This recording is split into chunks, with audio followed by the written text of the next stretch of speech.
He made a lot of mistakes in hadith. He was da'if in hadith. And he used the qiyas at the wrong time and in the wrong place. Imam Abu Hanifa was from the murji'ah. He was from the people of a ra'i. And that's a problem. The people of a ra'i, of opinions, they're the people who would say things like, what if? Wallahi ikhwani, I don't know, just like you don't know, if Abu Hanifa is in the Jannah or the Nar. I hope he's in the Jannah or he's in the Jannah. Don't call him al-Imam al-A'zam.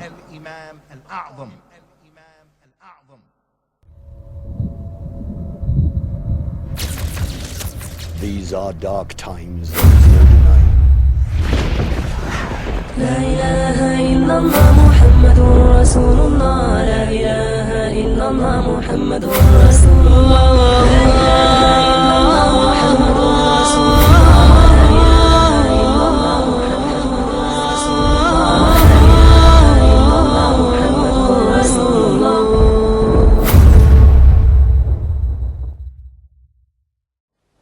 We want to discuss today a special topic about someone criticizing Imam Abu Hanifa rahmatullahi alayh, saying bad things about Imam Abu Hanifa rahmatullahi alayh. We want to go into a little bit of detail of that mas'ala. When we understand this, we have to also understand on one side, on the other side, that the aimma of jarh and ta'deel, the science of the investigative nature of the conditions of the narrators, the rawis, they were also very careful in their analyzing of every rawi. And we look at Imam Abu Hatim al-Razi. Once he is asked about some rawi, and he starts shaking and crying, and he says, do you know this jarh and talking, criticizing someone is a very delicate matter. It could take a person to Jahannam as well if he says wrong things. Imam Ibn Daqiq al-Eid rahmatullahi alayhi said in one place that the ulama of jarh and ta'deel are on the edge and on the verge, on the kinara of Jahannam. If they say that, if they criticize someone and they are speaking the truth, they are telling the truth, then they are throwing that person into Jahannam. But if they are lying, then they are throwing themselves into Jahannam. So you have to be very careful when you criticize an alim, a scholar, especially when someone is known to be of a very high caliber and a very great allama, alim, imam, muhaddis, faqih, and mufassir, and who has knowledge in every field, and whose ibadat, worship, sakhawat, everything is well known, then you have to be very careful with regards to such personalities, because in one hadith Rasulullah sallallahu alaihi wasallam said, "Man aada lillahi waliyan faqad baraza Allah bil muharaba." Whosoever holds hatred, enmity, dushmani, adawat with a friend of Allah, then he has called upon Allah for a battle and war. He is waging war against Allah subhanahu wa ta'ala. And in another hadith, Rasulullah sallallahu alayhi wa sallam said, Allah subhanahu wa ta'ala said in one hadith Qudsi, when a friend of mine is accused, then I get into rage just as a lion gets into rage when the cub is attacked. So Allah subhanahu wa ta'ala cannot take anything, any bad criticism of any of his friends. So mu'adat and enmity and hatred of awliyaullah is of a very grave nature. We have to be very careful with regards to that matter. When we understand this introduction, we will move on to the subject we are talking about. There is this video on YouTube by this person called Abu Usamah At-Thahabi, and he mentions Imam Abu Hanifa rahmatullahi alayh. Now I have not met this person, and I don't know how he is. I have just looked at his video as someone told me to have a look and give an answer, reply to the claims that have been made. I looked at the video several times and on the internet, and I made some points from there. One of my friends also sent me some points with regards to that, and with our students in Darul Ifta, we did some research and we want to move forward with regards to the criticism made regarding Imam Abu Hanifa rahmatullahi alayhi. When we analyze the video, we see in there that Abu Usaama makes some minor mistakes, some errors, and he makes some major mistakes. Minor mistakes, like for example, he starts off with Inna alhamdulillah. He says Inna alhamdulillah. When any student of Nahr knows that Inna annaka anna lakinna layta la'alla are asma'i nasiba, they give nasb to the ism that follows it. So the correct pronunciation is Inna alhamdulillah, with nasb and fatha on alhamdulillah. He goes on, and in one place he says that Imam Abu Hanifa rahmatullahi alayhi was born in the year 80 and he died in the year 105 at the age of 70. Now from 80 to 105 is not 70, it's 25. So the correct is Imam Abu Hanifa passed away in the year 150, which makes his age 70. In another place he goes on to say Alqama, student of Ibn Abbas. Now Alqama was not student of Ibn Abbas, he was a student of Abdullah ibn Mas'ud radiyallahu anhu. Famously known Alqama ibn Qais al-Nakhai and Aswad ibn Yazid al-Nakhai. They were both very famous students of Abdullah ibn Mas'ud radiyallahu anhu. And he, in one place he says Shu'ba ibn al-Hujjaj. Now it's not al-Hujjaj, it's Hajjaj with fatha on the ha. So these are some small mistakes. We can forgive for that. Many such mistakes can be taken out. However, when he goes on to make some claims which are major, we have to understand them. For example, when he starts off his lecture, he says that Imam Abu Hanifa rahmatullahi alayhi only saw Anas ibn Malik and he never narrated from any of the Sahaba. Now, we want to ask, what are you trying to prove through this claim? Are you trying to say that Imam Abu Hanifa rahmatullahi alayhi was not a tabi'i? If that is your claim, then I am sorry, it's wrong.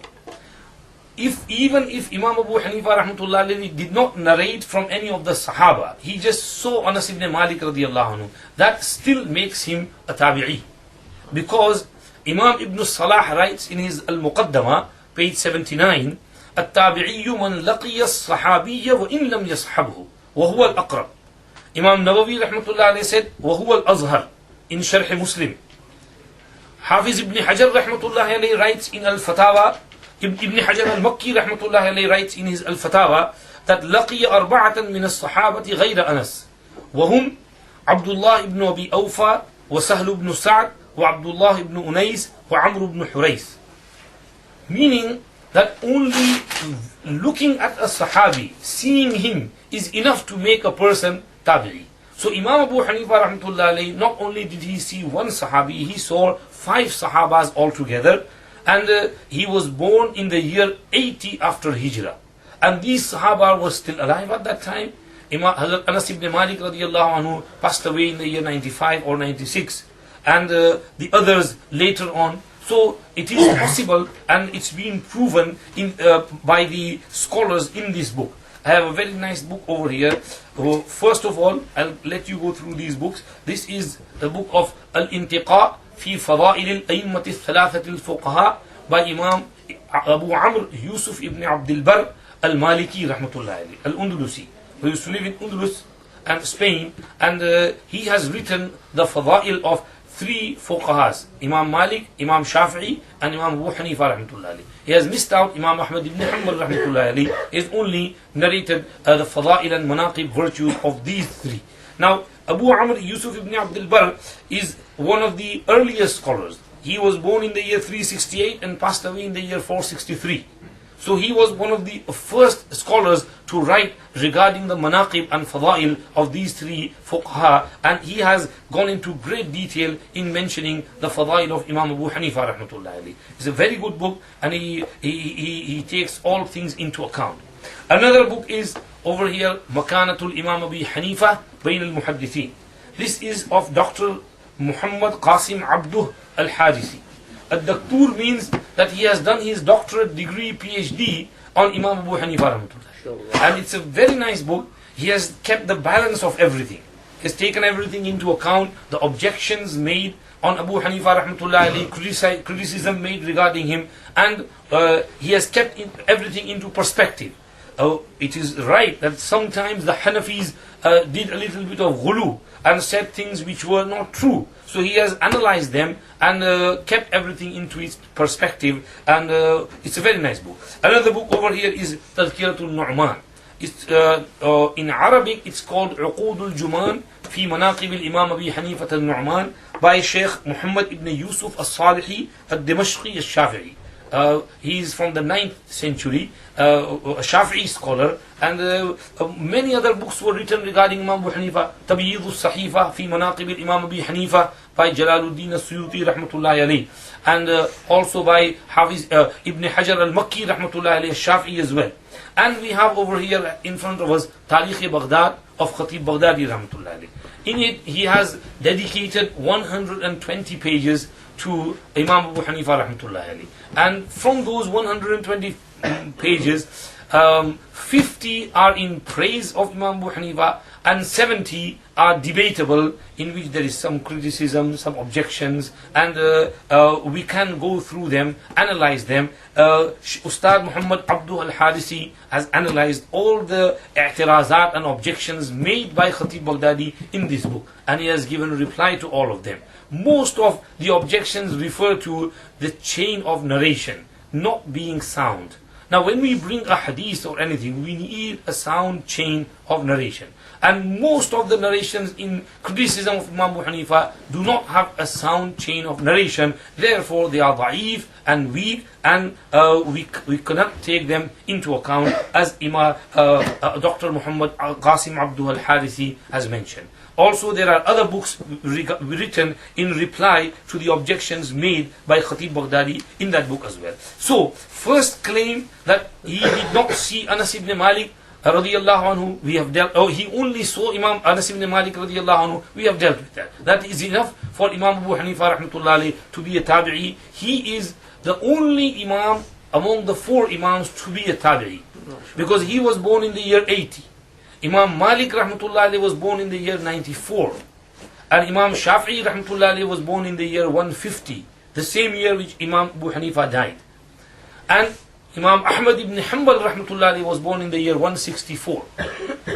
So you can see that Imam Abu Hanifa rahmatullahi is a tabi'i. He is the closest to the era of Rasulullah sallallahu alaihi wasallam. The closer you are to the era of Rasulullah sallallahu alaihi wasallam, the more virtues and fada'il you will be given by Allah subhanahu wa ta'ala. Rasulullah sallallahu alaihi wasallam said in one hadith, "La ya'ti 'ala an-nasi zamanun illa alladhi ba'dahu sharrun minhu." Whenever a time comes upon a people, the one that follows will be worse than the one that has passed away. General rule, not always, this is aksari and aghlabi rule, that generally the later times are not as good as the earlier times. So Imam Abu Hanifa rahmatullahi was very close to the era of Rasulullah sallallahu alayhi wasallam. He is a tabi'i, there is no doubt about that. When moving on, after Abu Usaama mentions this about Imam Anas ibn Malik radiyallahu anhu, he says that Imam Abu Hanifa rahmatullahi alayhi was in a time of fitna. He did not start learning until a later age. And he goes on to say that there was Abdul Malik ibn Marwan and Walid bin Malik and fitna and no knowledge, and when so and so passed away, and then Abu Hanifa turned towards knowledge. Now these are all assumptions. Walid ibn Abdul Malik ibn Marwan, Walid bin Abdul Malik, they were in Dimashq. Imam Abu Hanifa rahmatullah is in Kufa, and between Damascus and Kufa there is a great distance. So the fitnas that were taking place over there, where the Darul Khilafah was, Abu Hanifa was quite far away from there. Imam Abu Hanifa rahmatullah, of course, he was not into studying in his earlier age, but there was a reason behind it. And the reason was they had a family trade, and Imam Abu Hanifa was busy in that trade. So when he grew up, he had his basic necessary knowledge, and then he went into the family trade of selling clothes and resham. So Imam Amir ibn Sharahil al-Sha'bi, he saw Imam Abu Hanifa rahmatullah, and he called him and he said, "Ila man takhtalifu?" To whom do you go to? And Imam Abu Hanifa rahmatullahi replied, I go to the market. And he said, no, I'm not talking about where you are going. I'm asking you, who is your teacher? Who is your ustad? And he replied, well, I'm not a man of that line. I've had my basic knowledge and now I'm now into this business. So he said, no, you should go and learn because I can see ilm and knowledge emanating from you. So Imam Abu Hanifa says this was the first moment when he directed me, pushed me towards. Sometimes youngsters need this little bit of push. So Imam Abu Hanifa turned himself towards and he went on into the path of knowledge. And he sought a knowledge from the reliable scholars of the time. From within Kufa, within Basra, and he traveled to Baghdad, and he traveled to Makkah Mukarramah, Medina Munawwara. He went for his first Hajj in the year 96 at the age of 16. He went with his father. There he saw one of the Sahaba, Abdullah ibn Unais radiallahu anhu, and he saw that they were sitting in a gathering, and the Sahabi was narrating some hadith, and he heard that hadith from him. And which is being proven by other scholars.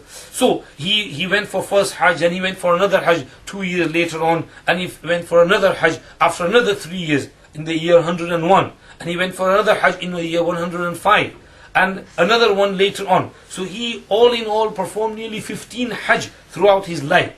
Some fuqaha of Ahnaf said 55 Hajj, but Dr. Muhammad Abdu says that is not correct. The correct version is 15 Hajj he performed. And in one of those Hajj, he met up with Imam Malik rahmatullahi, who at that time had become a leading scholar of the city of Medina Munawwara. He benefited from him. And on these travels, he benefited from Ibn Shihab Zuhri rahmatullahi, from Rabi'atul Rai in Medina Munawwara, from Ata ibn Abi Rabah in Makkah Mukarramah, and from Ikrimah and Qatada and others, big scholars. He benefited from them. So alhamdulillah, he took his knowledge from reliable sources. Allama Abdul Wahab Sha'rani rahmatullah says that Imam Abu Hanifa's Masanid, his books about ahadith, have been published, and I have gone into detailed study, and I see that he only narrates from Khiyarut Tabi'een, from the Buzrugs and the high level of the Tabi'eens. He narrates those ahadith, and between him and Rasulullah sallallahu alayhi wasallam are only 2 or 3 narrators. Tabi'i and Sahabi and Rasulullah sallallahu alaihi wasallam,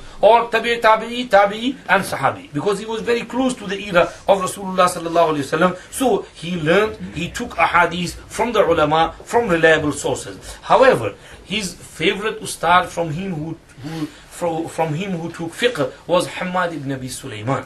He used to teach in the Jami' Masjid of Al-Kufa. Imam Abu Hanifa rahmatullahi started sitting in his majlis, and he took fiqh from him, this understanding, in-depth understanding of the Islamic jurisprudence. He learned from Hammad ibn Abi Sulaiman. He stayed in his company for 10 years.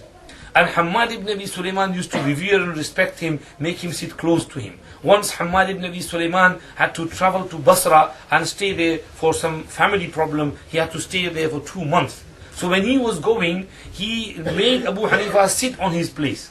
And he said, take care of my place. And Masail should give reply to the questions that come forward. So Imam Abu Hanifa says, I used to give answers. And within these days, nearly 60 Masail came which were new to me, which had never turned up before Hammad ibn Abi Sulaiman. So I gave the verdict with regards to those Masail, and I wrote down the verdict. When Hammad came, I presented it to them. He looked at them and he confirmed 40 of them, and he took out some slight mistake in 20 of them. I realized that I have to stay in Hammad. I am not ripe and ready yet. I have to stay in his company. I spent my life with him as long as he was alive. When Hammad came back, his son asked him that, Father, while you were away for 2 months, did you remember me? And Hammad said, Beta, tell you the truth, I didn't remember you, but I did remember Imam Abu Hanifa, rahmatullah alayhi. I didn't remember you, but I did remember Abu Hanifa. He kept coming in my mind. That's how much love Hammad ibn Abi Sulaiman had for Imam Abu Hanifa, rahmatullah alayhi. He stays in his company. Once Hammad was there, Abu Hanifa was there as well. And after the lesson, when Abu Hanifa got up, Hammad said to someone, this person, هذا مع فقهه وورعه يقوم الليل كله. That this young man, with his knowledge and with his taqwa and wara', he stands throughout the night in salah and in ibadat. That this young man is extremely pious. So Hammad also revered and held him in high esteem. this is Imam Abu Hanifa's rahmatullah alayhi's earlier days, and he is studying with the ulama of the time. Now, when moving on, Abu Usaama says that many things, for example, he fell prey to many things that the awliya fell for. I don't know what he's trying to say through that. He said that the ulama criticized him. Imam Malik rahmatullah alayhi said that if he were to say that this pillar is made from gold, then he could convince you. He can twist and turn things around and make you believe that this is from gold. Now these are twisting and turning are the words of the criticizer. Now we want to analyze the words of Imam Malik rahmatullah alayhi. Abdullah ibn Mubarak says that Imam Malik rahmatullah alayhi was seated, Imam Abu Hanifa rahmatullah alayhi came, and he made space for him. They had a conversation together.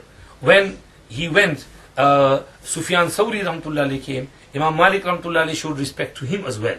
But the respect of Sufyan Thawri was not as much as the respect of Imam Abu Hanifa rahmatullah alayhi. When they went, Abdullah ibn Mubarak rahmatullah alayhi says, or Imam Malik made this comment, that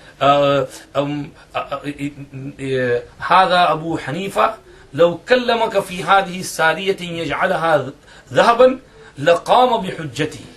If he were to say that this pillar is made from gold, then he would stand firm with his evidence. Meaning the evidence he brings is quite clear, and he talks with proof and with evidence. He doesn't talk without dalil. Whatever he says is with dalil. So there will be dalil for that as well. He's trying to say how firm he is in his deduction of masail of deen. He is very firm, very strong. This is what he's trying to say. But people put it in the negative way. Abu Usaama says that those who hate him take it in a negative way. Allahu Akbar, subhanallah. Can somebody hate an alim? Now, he translates the words, sometimes the words karahiyat are used. Karahiyat means dislikeness, not hate. Maybe among the ulama, sometimes there is some dislikeness for some reason. Like Abu Ishaq al-Fazari, he had some dislikeness for Imam Abu Hanifa. And Khatib Baghdadi, the most of the criticisms narrated are on the authority of Abu Ishaq al-Fazari. And he had some dislikeness for Imam Abu Hanifa rahmatullah alayhi. So he narrated some things. So there's no hatred in there. Na'uzubillah, Imam Malik did not have any hatred for Imam Abu Hanifa rahmatullah alayhi. They had great understanding and mutual respect for one another. So we shouldn't say that. He narrates from Imam Ahmad ibn Hanbal rahmatullah alayhi that Imam Ahmad said, don't write his hadith. La yuktabu hadithuhu. I went into detail to look for this. Where has Imam Ahmad said this? Now another thing is that Abu Usaama does not give any references that it's on so and so page and so and so. Over here, I went into the reference. Khatib Baghdadi narrates on page 420, volume 6 of Tarikh Baghdad. حدثنا أحمد بن سعيد بن أبي مريم المصري قال فسألته يعني يحيى بن معين عن الإمام أبي حنيفة فقال لا تكتب حديثه.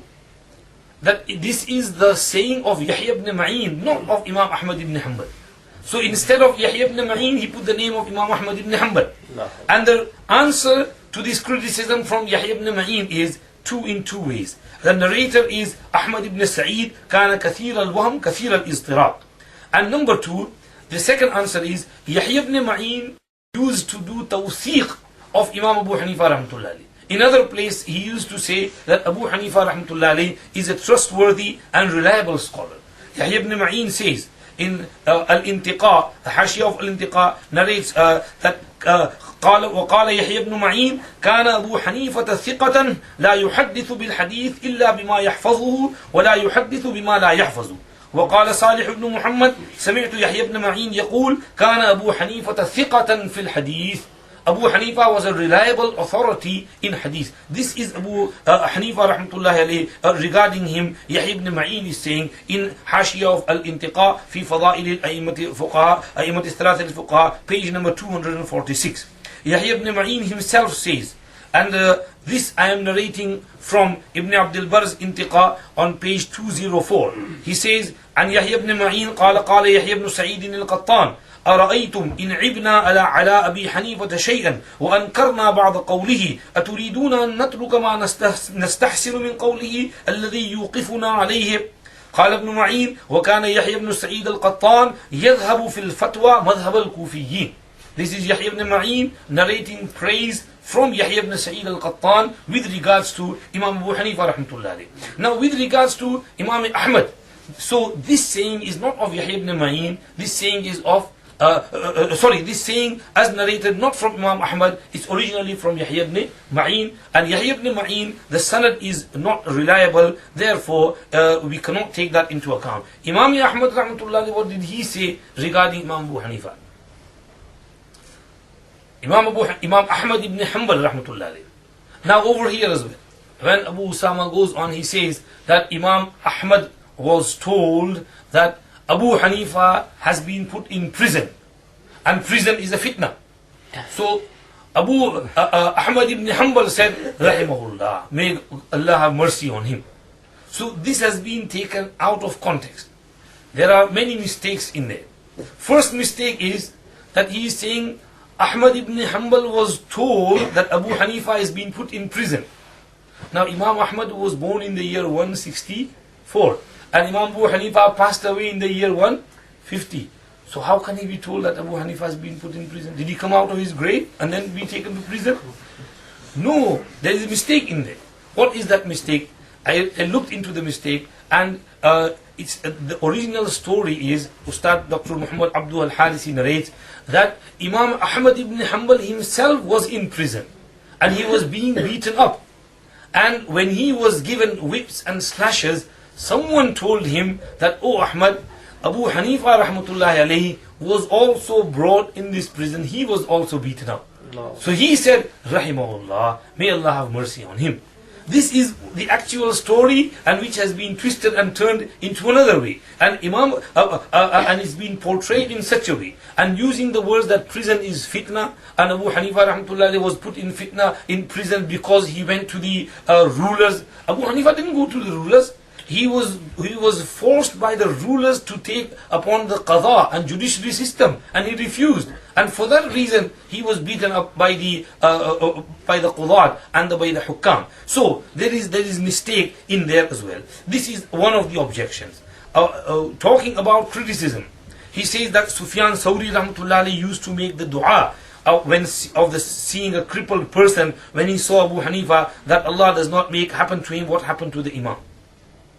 Meaning, when you see a crippled person, handicapped, disabled person, or someone with any illness, then the hadith says, if you read this dua, Alhamdulillah, alladhi aafani mimma ibtalahu bihi, wa faddalani ala kathirin mimman khalaqa tafdila. All praise is due for Allah, who protected me from the illness with which He has tried this person, who has given me excellence and virtue over many among His creation. If you read this dua, Allah will protect you from that illness by which the other person is afflicted. So this is the hadith. Now, Abu Usaama says that Sufyan Thawri, when he would look at Abu Hanifa, he would recite this dua. That, oh, thank God, Allah, that I am not like Abu Hanifa. This is the way in which it's narrated. What is the real story? The real story has been narrated by Khatib Baghdadi in his Tarikh on page 423. Khatib Baghdadi says that Sufyan Thawri rahmatullahi alayhi was in Makkah Mukarramah when Imam Abu Hanifa rahmatullahi passed away. كان سفيان الثوري في مكة لما مات أبو حنيفة فقيل له مات, and he was informed of the death of Imam Abu Hanifa rahmatullahi, and he said, Alhamdulillah alladhi aafani min mubtalahu bihi. Alhamdulillah, Allah, all praise is due for Allah, who kept me in peace and security from that with which He tried him. What is he referring to? The reference is that the Qazi and Amir, the governor, Ibn Abi Hubayra, had sent out a warrant for Imam Abu Hanifa and Sufyan Thawri, both of them. Sufyan Thawri rahmatullahi managed to escape and flee to Makkah Mukarramah. But Abu Hanifa rahmatullahi did not escape. He took on his chin whatever came upon him. And he went to the jail and he was whipped and he was lashed. and he has suffered, and then he was poisoned to death.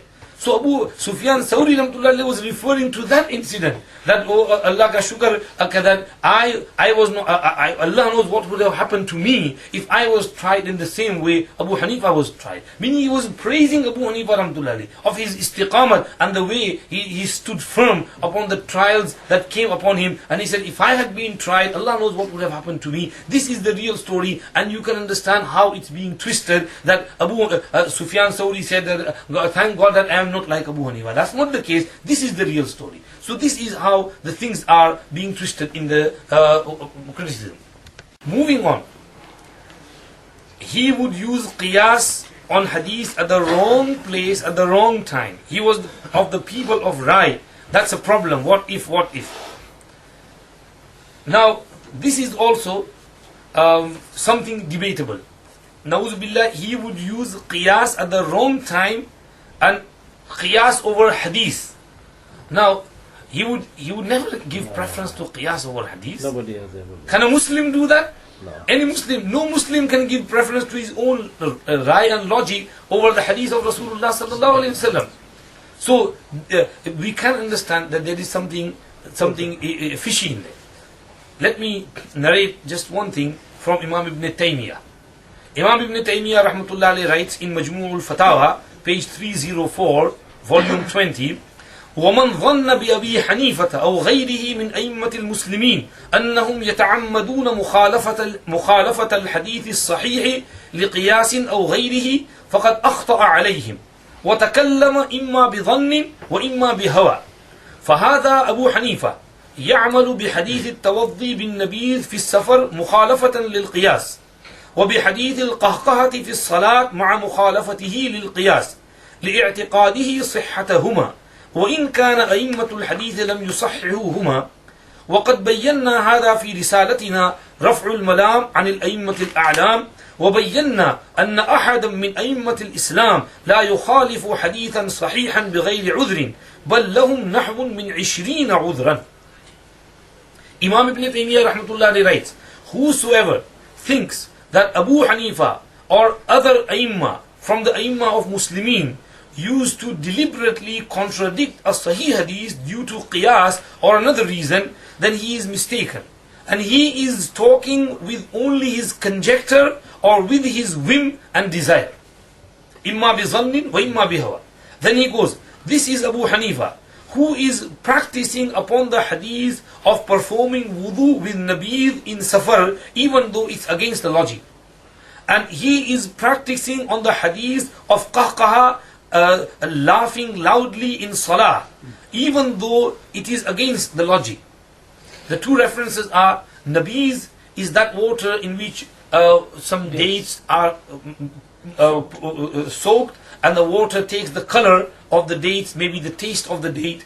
So if someone is on a journey, he has no other water to perform wudu with, he either performs wudu with that nabiz or with the tayammum. Then Imam Abu Hanifa says, no, don't do tayammum, use that nabiz and do wudu, because there is a hadith of Abdullah ibn Mas'ud radiyallahu anhu, in which Rasulullah sallallahu alaihi wasallam said, tamaratun tayyibatun wa ma'un tahurun, give me, and he performed wudu with that nabiz. It was not thick, it was only, the dates had been thick, only a slight color was there, so he said it's still water, it's still light and it's usable, and he performed wudu with it. So he said wudu with nabiz is better than doing tayammum. Khakha fi salat, if someone laughs during salat, ha ha ha ha loudly, then his salah will break. But one hadith says that someone laughed in salah and Rasulullah sallallahu alaihi wasallam said, go and do your wuzu again, because your wuzu is broken as well. Now wuzu only breaks by maybe urine or stool or wind or blood coming out or vomit. Qahqaha fi salat it's not one of the nawaqid of wudu. But Rasulullah sallallahu alaihi wasallam said over here that go and perform wudu. So Imam Abu Hanifa said qahqaha fi salat will break wudu even though it's against qiyas. So Imam Abu Hanifa never gives preference to qiyas over hadith. He uses ahadith over qiyas. He says in one place, ما جاء عن الله ورسوله صلى الله عليه وسلم فعلى الرأس والعين وما جاء عن الصحابة اخترنا وما جاء عن التابعين زاحمناهم. When something comes from Allah and His Rasul, it's upon our heads and our eyes. And whenever something comes from the Sahaba, then we will choose from the Sahaba, because Sahaba differ among themselves in verdicts of Shariah. So we will choose which one is more closer to Quran and Hadith, and we will give verdict according to that. And when something comes from Tabi'een, then we will struggle with them. Meaning, if something comes from Hasan Basri, Sa'id bin Musayyib, Qatada, Ikrimah, Nafi, all these Tabi'een, then Imam Abu Hanifa himself is a Tabi'i as well. So as they did research, he can do research as well. So he said, we will do research like they did research, and then we will come to a verdict. Imam Abu Hanifa rahmatullah never contradicted hadith, and never went against any hadith deliberately or without any valid reason. In fact, Imam Abu Hanifa rahmatullah used to take the athar of Sahaba as well. There is in al-Intiqa, there is this athar that once Zuhair ibn Muawiyah says, I asked Abu Hanifa rahmatullah alayhi regarding the aman of al-abd, slave. If a slave is with the Muslim army and he gives an aman and protection to a particular person from the enemies, is that allowed or not? Imam Abu Hanifa rahmatullah alayhi replied, if he was participating in the battle, then his aman is allowed. If not, then not allowed. So Zuhair ibn Muawiyah says, well, there is an athar of Sayyidina Umar radiallahu anhu, that during his time once, the Muslim army had surrounded a group, and someone threw a note to them, and that they took the note, and in that note there was protection and aman for them. So they came out, they laid down their arms. So the Muslim army was about to attack them. They said, you have given us aman and protection, why are you attacking us now? He said, who gave you aman? And they said that this is your note which has been sent to us, and that note was sent by a slave who was not actively participating in the battle. So they said that this was by a slave, we didn't give it. And the enemy said, how do we know where the note came from? It was just sent to us. How do we know who sent it?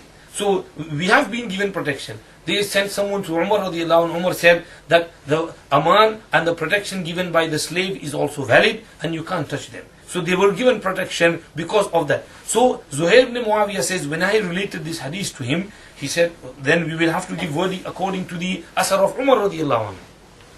Zuhair says, I came back after 1 year, and I met him again, and I asked him the same masla, and he gave the verdict according to the athar of Umar radiallahu anhu, and he narrated the athar of Umar radiallahu anhu. I realized that Abu Hanifa only gives fatwa according to athar and not according to his logic. He finds athar and ahadith as much as he can. He never gives preference to his qiyas over logic. And Ibn Hazm al-Zahiri rahmatullah alayhi has narrated this, has written this in somewhere in Mahalla.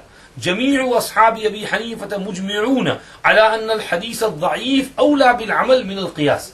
All the students of Abu Hanifa agree on this fact, that a da'if hadith is more worthy of being practiced upon than the logic and the analogy of an individual person. So this is fabrication, a lie upon Imam Abu Hanifa, in the words of Imam Ibn Taymiyya from his Majmu' al-Fatawa, page 304, volume 20. He said, we have explained in our Risala, Raf'ul Malam an al-A'immat al-A'lam.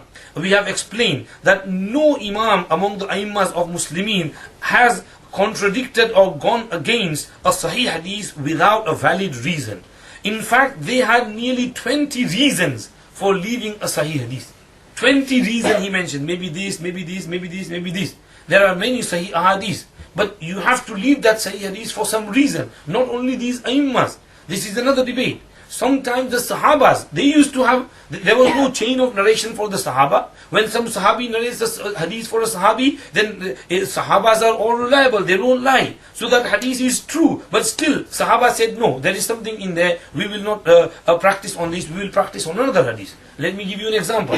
Busra bint Safwan narrates that Rasulullah ﷺ said, whosoever touches his private part, then his wudu is broken. Man massa dhakarahu falyatawadda. Now when this hadith is brought in front of Sahaba, they say, no, we, even though this hadith is Sahih, Busra heard it with her ears, maybe there is something behind it. We heard something else from Rasulullah ﷺ, we will practice on that. So they left the hadith of Busra bint Safwan, they practiced upon another hadith of Talq ibn Ali radiallahu anhu, in which Rasulullah said, Hal huwa illa bada'atun minka, it's only a part of your body, you touch your nose, you touch your private part, it's same, it doesn't break the wudu. So whenever someone leaves a hadith, there is some reason behind it. Ibn Taymiyyah has mentioned 20 reasons for leaving a Sahih hadith, that for the Aimma. So, this is a baseless accusation upon Imam Abu Hanifa rahmatullahi alayhi, that he would give preference to his qiyas over athar, and he would use the qiyas at the wrong place at the wrong time. Na'uz billah, he would never do that. Let me mention an incident to you. No, Imam Abu Hanifa rahmatullahi alayhi was of a very high caliber. First of all, let me tell you, Imam Abu Hanifa is not God. He is not Allah. He is not Rasulullah. He is a Muslim, a mu'min, a believer, and he is an alim, he is a scholar. He does his research, and he put his research for the ummah and made things easy for the ummah to practice. We don't worship Abu Hanifa. We only trust him and have confidence in the research which he has done, and we say that rather than accepting the research of someone from today, we have more confidence in the research of Imam Abu Hanifa rahmatullahi alayhi. Imam Abu Hanifa rahmatullahi alayhi was, confronted with jealousy on many occasions. People were jealous of him. They used to accuse him, abuse him during his lifetime as well. But he was a very patient, tolerant person. And his ibadat, his wara', taqwa, we will come to that. Once Imam Abu Hanifa rahmatullahi was giving a dars, and during the dars, someone got up from behind. And he said, this incident is narrated by Sheikh Zakaria al-Kandalwi al-Muhajir al-Madani rahmatullahi alayhi in Muqaddama Awjazul Masalik, in the biography of Imam Abu Hanifa rahmatullahi alayhi. He says that once Imam Abu Hanifa rahmatullahi alayhi was giving dars, and someone stood up from behind and he said, "Da'u hadi ya Abu Hanifa, da'u hadihi al-muqayasa, fa inna awwala man qasa iblis." O Abu Hanifa, leave aside these analogies and qiyas of yours. The first person to do qiyas was Iblis. He said that, "Ana khayrun minhu, khalaqtani min narin wa khalaqtahu min teen." I am better than Adam. You created me from fire and he from clay. Fire is better than clay. Why should I worship him? So he used his analogy. So don't use your analogy. Imam Abu Hanifa rahmatullahi alayhi, cool as a cucumber, he said, "Ya haza, وضعت الشيء في غير محله. إبليس رد بقياسه على الله تبارك وتعالى أمره. وَنَحْنُ نَدُورُ حَوْلَ الْإِتِّبَاعِ فَكَيْفَ نُسَاوِي إِبْلِيسِ." Oh my friend, you have put the thing in the wrong place. You have taken it out of context. Iblis, through his analogy, rejected the order of Allah subhanahu wa ta'ala. And we, through the analogy, look for and search for the order of Allah subhanahu wa ta'ala, so we can practice on it. So how can we be equal to Iblis? He is rejecting and we are looking for it. So there is a difference between them. And the person was of a good, sound nature. And he said, "Sorry, ghalattu wa tubtu, I made a mistake, and thank you very much. Nawwar Allahu qalbak kama nawwarta qalbi." May Allah enlighten your heart just as you have enlightened my heart. So, Imam Abu Hanifa rahmatullahi alayhi never used to give preference to qiyas over the athar, and this is a great, we can go into detail. Imam Ibn Taymiyya's quote is enough for us. He is Sheikh al-Islam, and in his fatawa he has said it. In fact, Imam Zahabi rahmatullahi alayhi also writes in Siyar A'lam al-Nubala, on page 390, volume 6. As soon as he starts Imam Abu Hanifa's biography, he writes, "Abu Hanifa, al-Imam, faqih al-Millah, alim al-Iraq, عني بطلب الآثار وارتحل في ذلك وأما التدقيق في الرأي وغوامضه فإليه المنتهى والناس عيال عليه في ذلك." That Abu Hanifa, he is the Imam, he is the faqih of Millat, he is the alim of Iraq, and he paid great attention in search of athar and ahadith, and he traveled to learn ahadith and in this matter.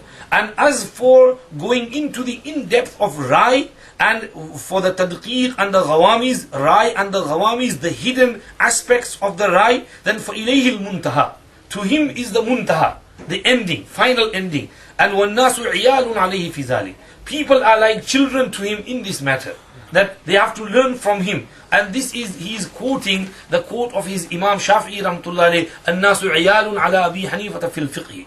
So this is with regards to his words of praise in Siyar A'lam al-Nubala for Imam Abu Hanifa rahmatullahi alayhi. Moving on, he was from the deviant sect Murji'ah. Another claim made by Abu Usaama in his talk is that he was from the deviant sect Murji'ah. No doubt about it.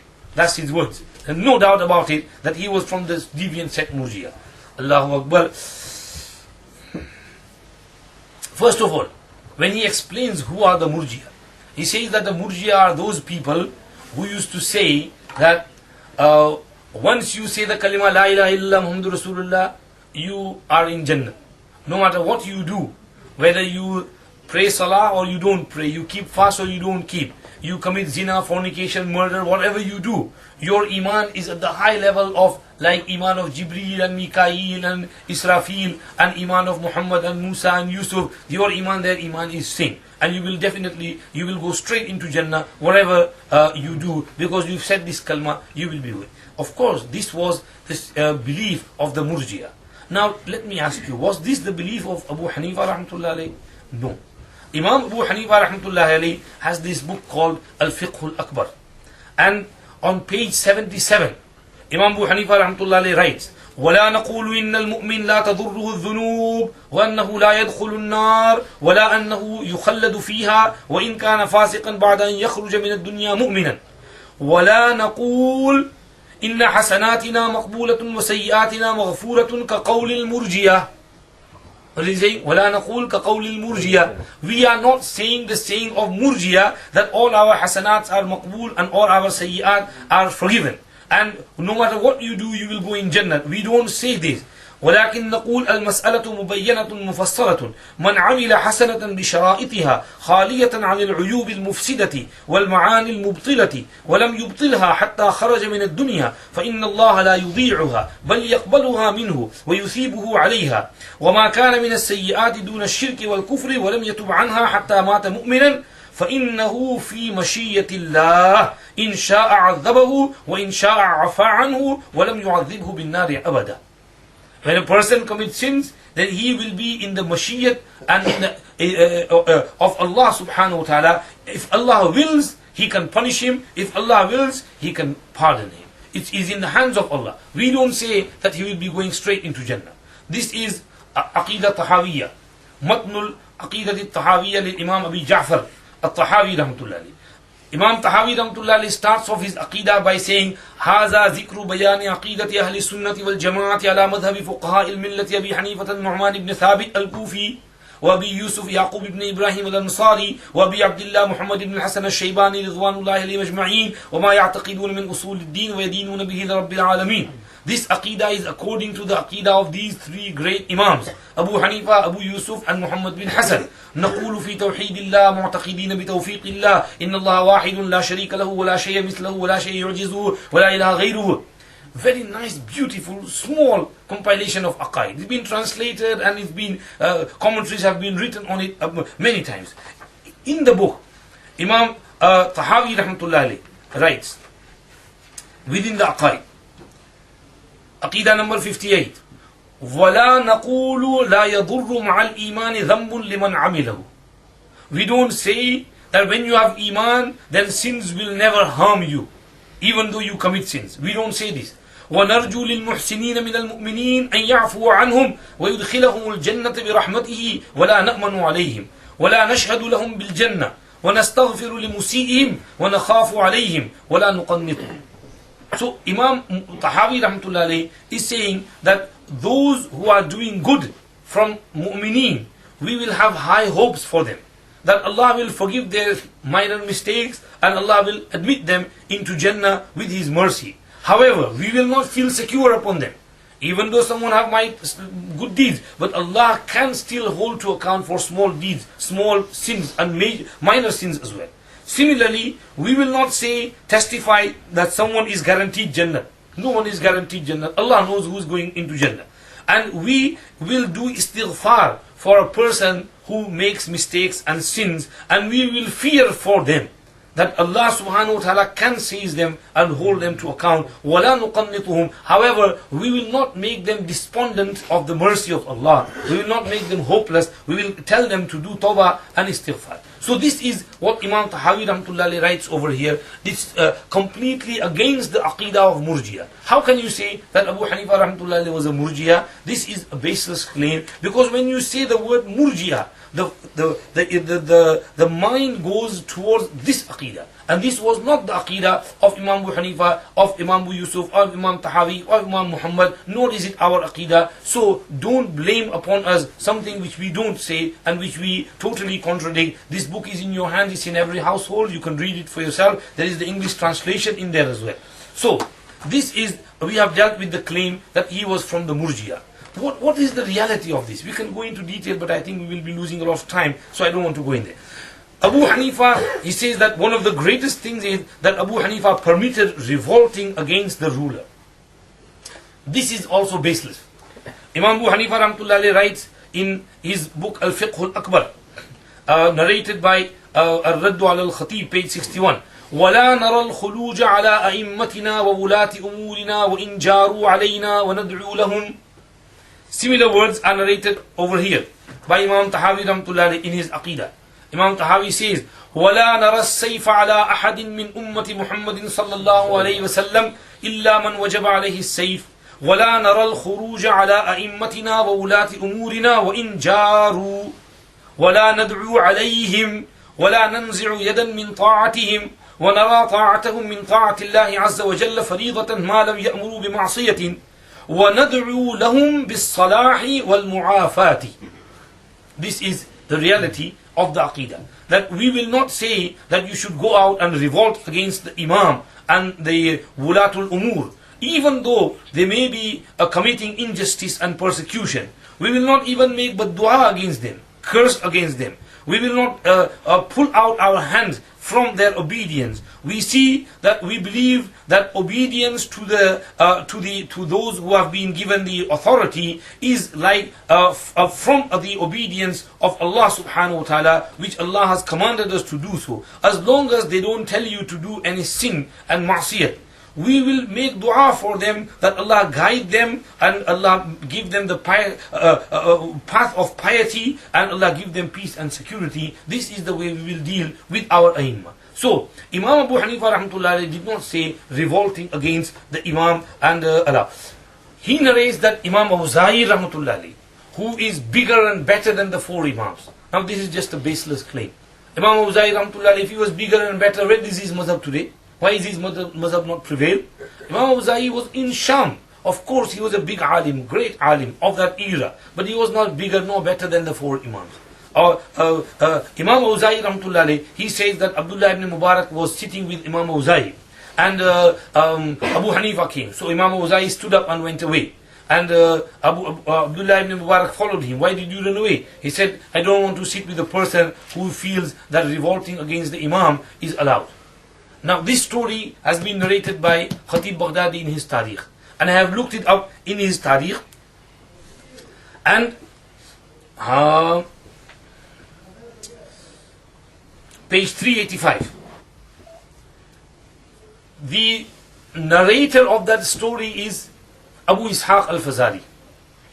Now Abu Ishaq al-Fazari, just as I mentioned before, he had some karahiyat and dislikeness for Abu Hanifa. And he used to do these things. Over here in Al-Intiqa, Ibn Abdul Bar Maliki says, عن إسماعيل بن أبي داود قال كان ابن المبارك يذكر عن أبي حنيفة كل خير ويزكيه ويقرضه ويثني عليه وكان أبو إسحاق الفزاري يكره أبا حنيفة وكانوا إذا اجتمعوا لم يجترئ أبو إسحاق أن يذكر أبا حنيفة بحضرة ابن المبارك بشيء. Abu Ishaq, when he was in the majlis where Abdullah ibn Mubarak was, he would never dare to say anything bad about Abu Hanifa. At other times he would do so, but in the majlis of Abdullah ibn Mubarak, he would never have the courage to do so. Abu Ishaq Fazari is the narrator of this incident from Abdullah ibn Mubarak. That Abu Awza'i and Abdullah ibn Mubarak and stories been mentioned. And so, first of all, the narrator is not reliable, and therefore the story cannot be taken into account. We have mentioned from this matn of Aqidah Tahawiyya, from Al-Fiqh Al-Akbar, that Imam Abu Hanifa rahmatullahi never allowed revolting against the Imam. So this is also another baseless accusation. Moving on, Imam Shu'bah ibn al-Hujjaj of Iraq, again he says Hujjaj, not Hajjaj, it's Hajjaj. Shu'bah ibn al-Hajjaj of Iraq, Basra, a contemporary of Abu Hanifa, used to curse Abu Hanifa. Na'udhu billah, Shu'bah never cursed Abu Hanifa. He never cursed Imam Abu Hanifa rahmatullahi. Let me narrate to you from Ibn Abdul Bar's Al-Intiqa. As I mentioned, he's one of the earliest scholars to write in praise of Imam Abu Hanifa. He writes on page 196, عن شبابة بن سوار قال كان شعبة حسن الرأي في أبي حنيفة. Shu'bah was had a good opinion, verdict regarding Abu Hanifa. In another place he says, عن عبد الصمد بن عبد الوارث قال كنا عند شعبة بن الحجاج فقيل له مات أبو حنيفة فقال شعبة لقد ذهب معه فقه الكوفة تفضل الله علينا وعليه برحمته. We were with Shu'bah and he was informed that Imam Abu Hanifa has died, and Shu'bah said, with him has gone the jurisprudence of Kufa. May Allah shower His grace and His mercy upon us and upon him. In another place, in Makanatul Imam Abu Hanifa, Dr. Muhammad Abdul Hadisi narrates on page 199, Kana wallahi hasan al-fahmi jayyid al-hifzi. Shu'bah says, Wallah, Abu Hanifa had a very good understanding and he had a very strong memory and hifz. Jayyid al-hifzi. This is the verdict of Shu'bah. Abdullah ibn Ahmad ibn Ibrahim al-Dawraqi says, Yahya ibn Ma'in was asked while I was listening regarding Abu Hanifa, and Yahya ibn Ma'in replied, ثقة ما سمعت أحدا ضعفه هذا شعبة بن الحجاج يكتب إليه أن يحدث ويأمره وشعبة شعبة. Yahya ibn Ma'in replied that Abu Hanifa is thiqa. I have not heard of anyone making him weak.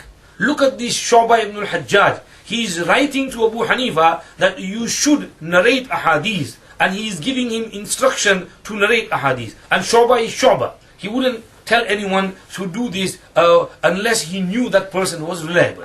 Another mistake over here he makes is, he says Shu'bah ibn al-Hajjaj al-Basri. Shu'bah is not Basri, Shu'bah is al-Wasiti. He used to live in the city of Wasit, which is between Kufa and Basra. Kufa on one side, Basra on one side, and the middle is Wasit. Shu'bah was al-Wasiti and his ilm was spread from there. So Shu'bah ibn al-Hajjaj used to have a good opinion with regards to Imam Abu Hanifa rahmatullahi alayhi, and this claim that he used to curse Abu Hanifa. How can a mu'min curse someone? Now Abu Usaama, he says that Shu'bah used to curse Abu Hanifa, and then he says, oh, this is not a good thing to do because laysa al-mu'min bit-ta'an wal-la'an. So on one side he is again criticizing Shu'bah as well. That why did Shu'bah curse Abu Hanifa? He shouldn't have cursed him because the hadith says you shouldn't curse anyone. So these are silly mistakes which are being made. When the reason which I mentioned in the beginning, when you start criticizing someone, you have to be very careful. Allah subhanahu wa ta'ala doesn't like it when you criticize one of his friends.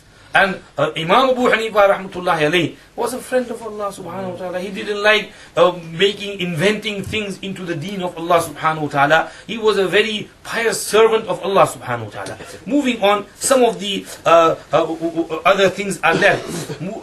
With regards to Abdur Rahman ibn Mahdi, he said that between بينه وبين الحق hijab. This is narrated by in Tariq Baghdad, page 208.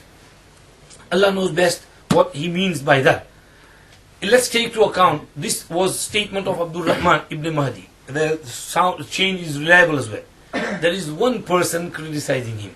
But on the other hand, if you take all those people who are praising him, who are more in number, and I will come to that point as well, because Abu Usaama says in his lecture that so and so people criticized him.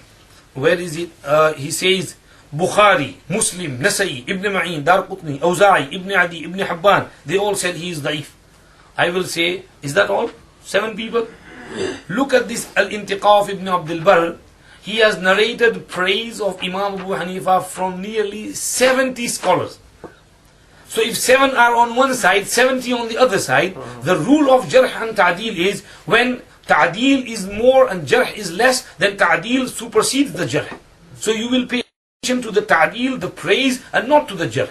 So even if there was Imam Bukhari rahmatullahi, for whatever reasons, he said in one place that Abu Hanifa was da'if in his Tariq al-Saghir. Take it his view. Muslim, I don't know where Muslim said this. We need a reference. Nasai, yes, Nasai's reference we have found that Nasai said da'if. With regards to Ibn Ma'in, no. Ibn Ma'in said he is thiqa. We have just mentioned the reference. Daraqutni has said Abu Hanifa is da'if. But Allama Badruddin Aini rahmatullahi gives reply to that in Umdatul Qari Sharh al-Bukhari. In one place he says, من أين للدار قطني تضعيف وبي حنيفة وهو مستحق للتضعيف فإنه روى في مسنده أحاديث منكرة واهية. That how dare Daraqutni say Abu Hanifa is da'if when he himself he deserved to be made da'if. because he in his Musnad had narrated so many hadiths which are munkar and wahi, so he deserves the tadib, not Abu Hanifa rahmatullah alayhi. So Daraqutni's statement and Ibn Adi's statement cannot be taken into account. Ibn Adi, Daraqutni, their ta'assub of mazhab is well known. So with regards to Imam Abu Hanifa rahmatullah alayhi, these 70 scholars, I don't even want to go into the detail of the names in there. Maybe if there is time, we will mention the name of all of them.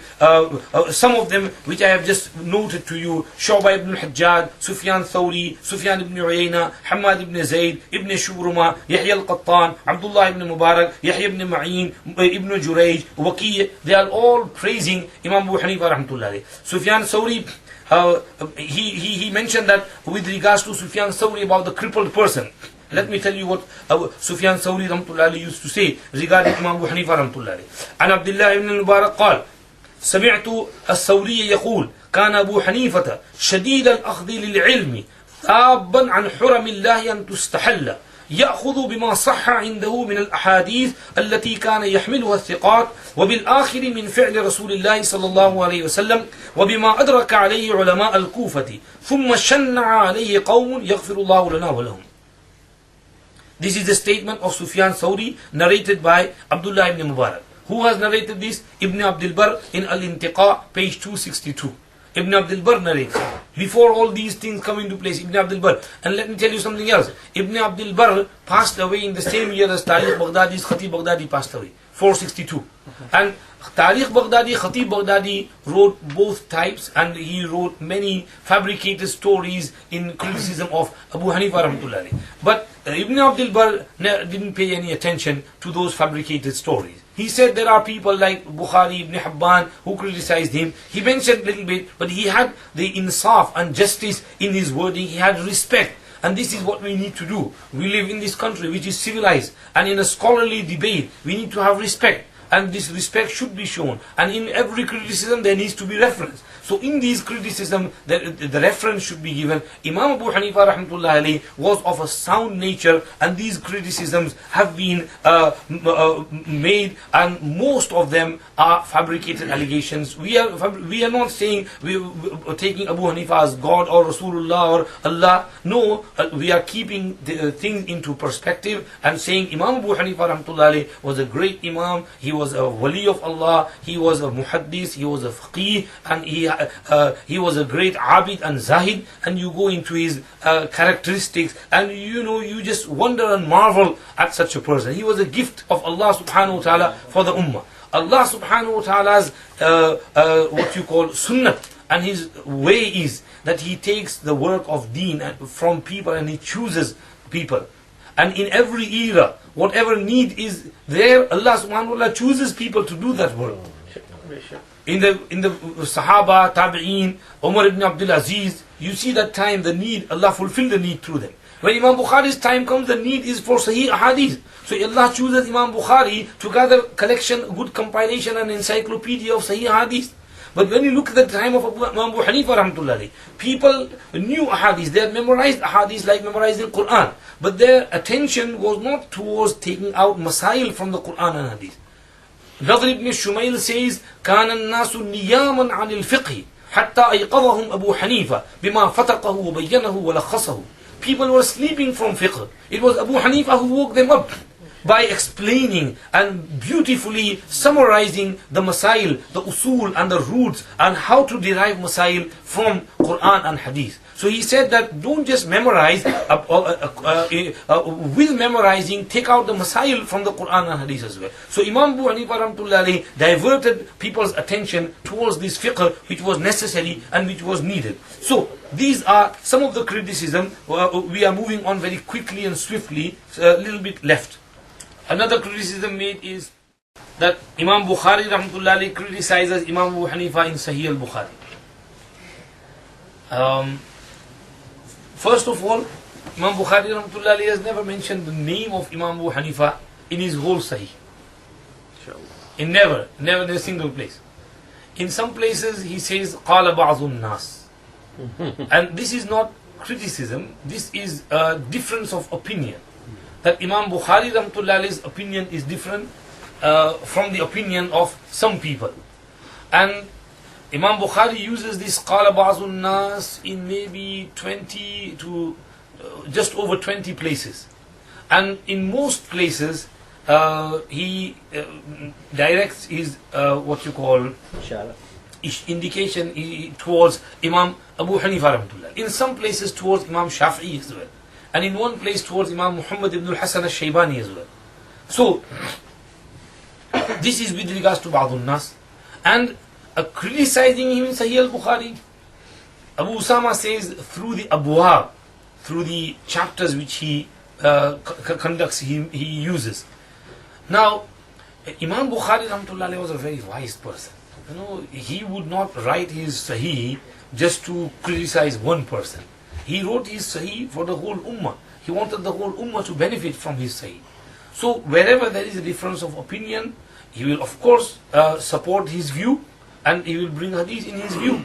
Now, in Kitabul Iman, many shurra say in the beginning he brings abwab like this is from a'mal from Iman, amal part of Iman, amal part of Iman, min al-Iman kaza wa kaza. And he's indicating towards Imam Abu Hanifa rahmatullah alayhi. But Hazrat Sheikh Nawarallahu Umraqadahu, Sheikh Muhammad Zakaria rahmatullah alayhi says, no, Bukhari is not indicating towards Abu Hanifa, he is indicating towards the Murji'ah.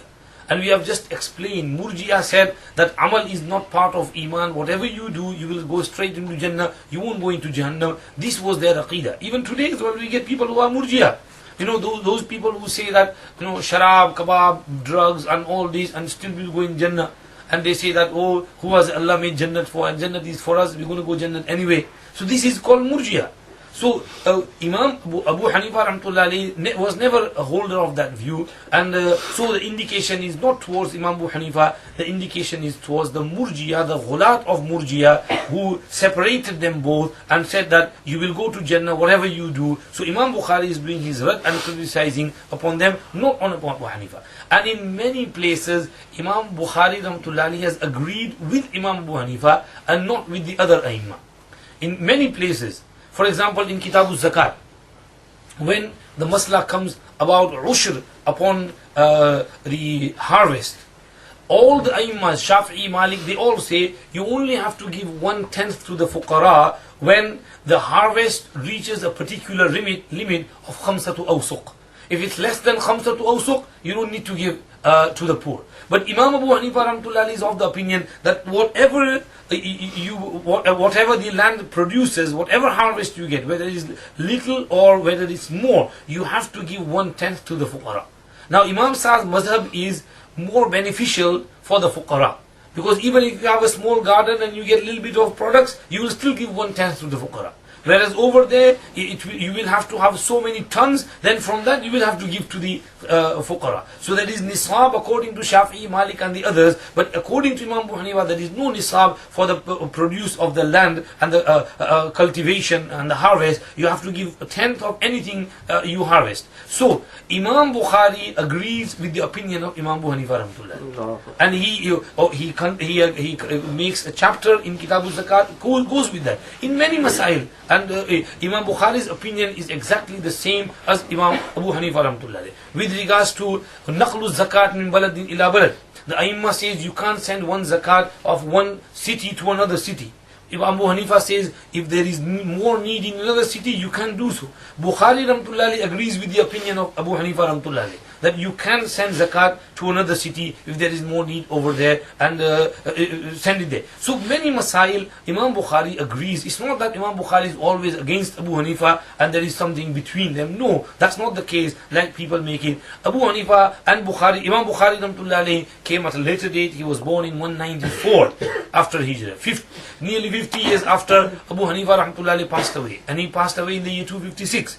So the era of Imam Bukhari rahmatullah is nearly 100 years difference between their era. So Imam Bukhari had a different opinion in some masail. That does not mean that he is criticizing Abu Hanifa. We should not give such an impression to the Ummah. Imam Bukhari is Imam Bukhari. He did his work. May Allah shower His mercy upon him. And Abu Hanifa did his work. May Allah shower His mercy upon him. And these types of things should not be said. Moving on, he said that I don't know where Abu Hanifa is. He's in Jannah or he's in Nar. Allah Akbar. He says such words with regards to Sahaba as well.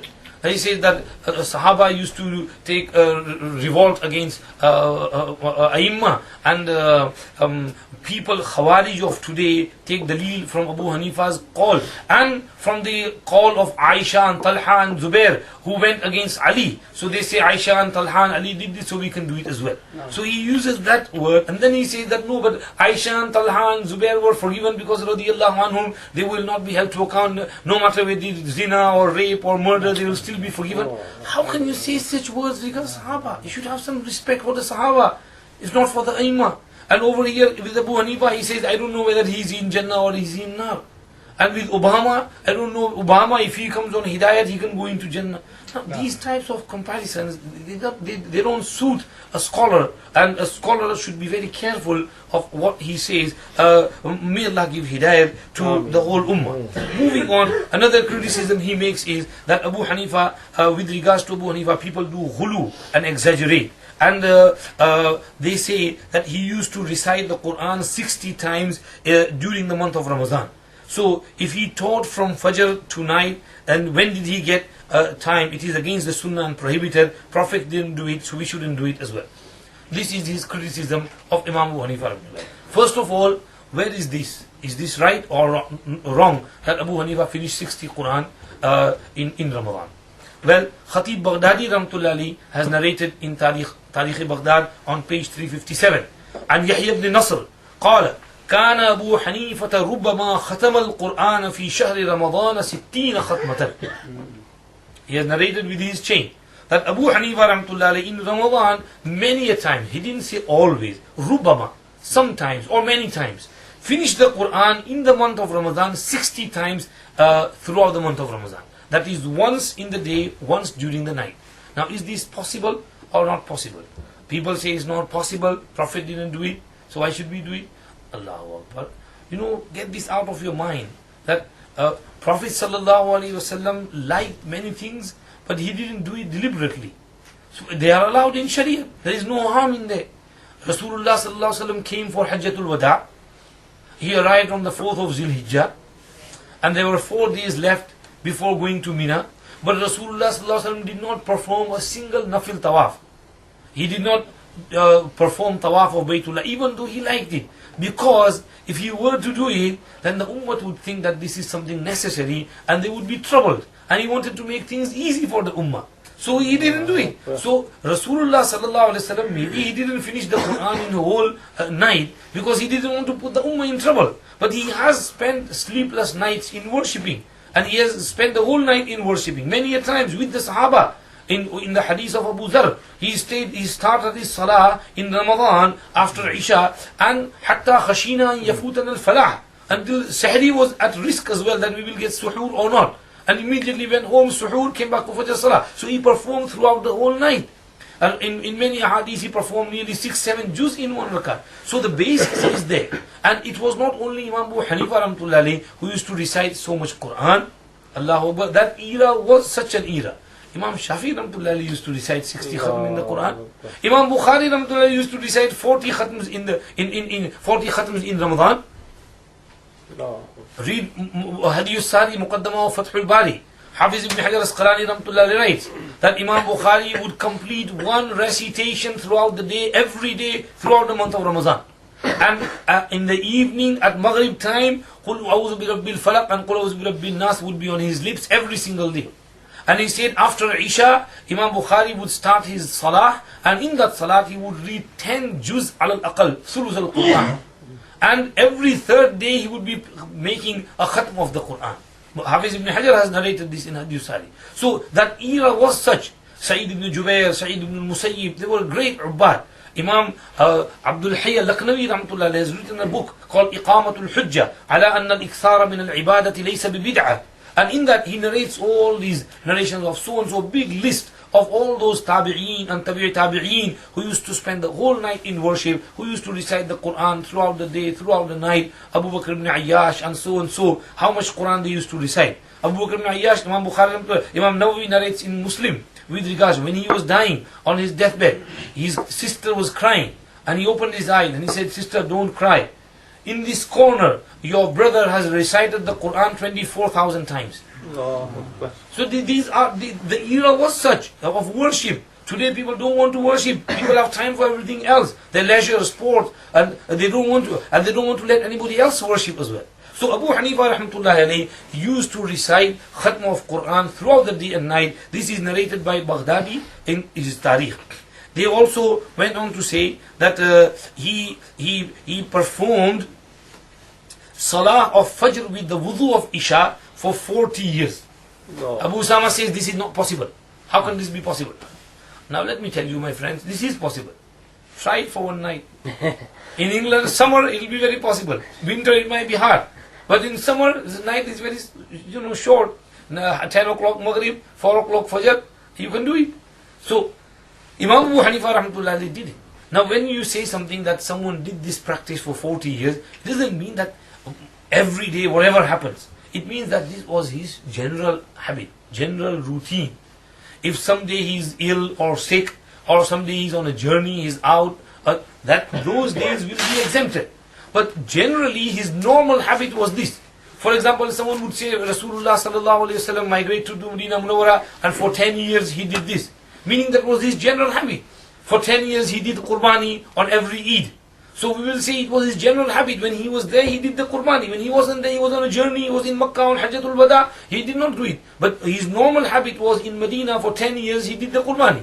Similarly, when you say that Abu Hanifa did this for 40 years, then that means it was his general habit. And where is this narrated?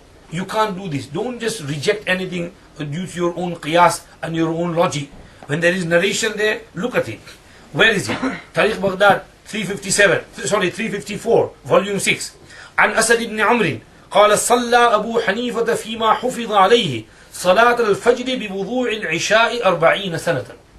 Asad ibn Amr says that it has been preserved regarding Abu Hanifa that he prayed Fajr Salah with the wuzu of Isha for 40 years. Baghdadi narrates in another place that وَلَمَّا مَاتَ غَسَلَهُ الْحَسَنُ بْنُ عُمَارَةَ فقال رحمك الله لم تفطر منذ 30 سنة ولم تتوسد يمينك بالليل منذ 40 سنة وقد أتعبت من بعدك وفضحت القراء. That Hassan ibn Umara gave ghusl to the body of Abu Hanifa rahmatullahi alayhi. And while giving ghusl, he said, may Allah show mercy to you, O Abu Hanifa. You never went without Sawm and with Iftar for 30 years. Throughout those times, you always kept Sawm throughout the day for 30 years. And for 40 years, you never laid your side on a pillow throughout the night. And you have put those after you in great difficulty. And you have disgraced the other Huffaz and Qurra. They should take lesson from you who sleep throughout the night and don't wake up for tahajjud. They should learn from you. Now, why did this happen? Why did Abu Hanifa rahmatullahi pray Salatul Fajr with the wuzu of Isha for 40 years? Tarikh Baghdadi, Khatib Baghdadi narrates from Abu Yusuf rahmatullahi that Imam Abu Yusuf rahmatullahi says, we were once walking with Abu Hanifa rahmatullahi and there were two ladies talking among themselves and they said, you know this man, this is Abu Hanifa. He never sleeps throughout the night. He's always awake. So Abu Hanifa rahmatullahi said, Wallahi la yatahaddathu an-nasu anni bima lam af'al. Wallah, people will not talk about me regarding something which I don't do. When people are saying this, then I must do it. And he prayed to Allah, oh Allah, oh Allah, you don't sleep, you are Hayyu Qayyum, your Malaika angels don't sleep, and you have the ability to give me the power to, not fall asleep. Please give me the ability so I can worship you throughout the night. And he made a special dua after Salatul Hajat, and he made an attempt that I want to do this. And Allah subhanahu wa ta'ala supported him. Many incidents are narrated by Mis'ar ibn Kidam regarding his ma'mulat, Abdullah ibn Mubarak, Abu Yusuf, Yahya ibn Fudayl. They all say different incidents. I saw Abu Hanifa, I left him in the masjid. When I came back in the morning for Fajr, he was still there in that condition and he was busy in his salah. Over here, Kharija ibn Mus'ab says, ختم القرآن في الكعبة أربعة من الأئمة. 4 great people recited the whole Quran inside Kaaba Sharif. narrated by Khatib Baghdadi on page 356. Uthman ibn Affan, Tamim al-Dari, wa Sa'id ibn Jubair, wa Abu Hanifa. Uthman ibn Affan, Tamim Dari, both Sahabas. Sa'id ibn Jubair, Tabi'i. Kibar Tabi'in. Abu Hanifa, Sigar Tabi'in. They all finished the whole recital of Quran inside Kaaba Sharif. They are among them. So, this is no hearsay. This is not just any fiction or anything. This is supported by, narrated by these ulama and great people. And what you call Imam Abu Hanifa rahmatullahi was of such a nature. Moving on, another thing said that some scholars wrote books against him. Ibn Hazm wrote book Al-Muhalla. Allahu Akbar. Ibn Hazm's book Al-Muhalla, I have it at home, 12 big volumes. And it's not just against Abu Hanifa rahmatullahi. Ibn Hazm's book is of the Masail of Sharia. And Ibn Hazm's book is, in his book, he has a particular view. And anyone who opposes that view, Ibn Hazm uses that butti talwar upon him. He just says, whether it's Abu Hanifa or whether it's Shafi or Malik or Ahmad ibn Hanbal or anyone. In fact, whether it's Abu Bakr or Umar. When some hadith comes, Ibn Hazm says, well, hadith says this. Abu Bakr, Umar, who is Abu Bakr, who is Umar? Rasulullah said this, we will go with what Rasulullah said. So Ibn Hazm al-Zahiri's nature is of this type. And Ibn Hazm did not write just against Abu Hanifa rahmatullahi. He had a particular fiqh of his, and due to that, he wrote that book, and he opposed the views of many of the Aimah. He had his own view. May Allah have mercy upon him and shower His mercy upon his grave. He did good work. There is good points to take from Al-Muhalla. Alhamdulillah, I have used it on many occasions. So it's not just against Abu Hanifa. Claim that it was against Abu Hanifa, this is wrong. Ibn Abi Shayba in his Kitab al-Musannaf has a chapter in his book where he went against Sunnah. He wrote about Abu Hanifa.